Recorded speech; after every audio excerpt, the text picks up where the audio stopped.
ነገ እንለወጣለን። ስለመለወጣችን ስላለመለወጣችን አትጨነቁ። ዝም ብላችሁ ተማሩ። አታስቡ አላልኩም፣ አትጨነቁ ነው ያልኩት።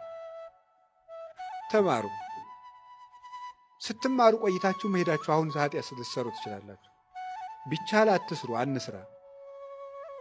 ባይሆን ግን ተመልሰን መተንም እንማር፣ እንስተካከላለን። ጌታዬ ኢየሱስ ክርስቶስ ሆይ እንደ በጎ አዝመራህ ቁጠረኝ። በጆሮዬ ውስጥ እንክርዳድ ከሚዘራብኝ ክፉ ጠላት ጠብቀኝ። የሻከረውን ልቡናዬን አንተ አለስልሰህ ዝራበት፣ በመስቀልህ ርፍነትም ልቡናዬን ረሰው ብለን እንጸልይ። ቃሉ ብርቱ ነው። ቃለ እግዚአብሔር ይመትር ነደ እሳት፣ ቃለ እግዚአብሔር ያድለቀልቁ ለገዳም። የእግዚአብሔር ቃል በረሃውን ያነዋውጠዋል።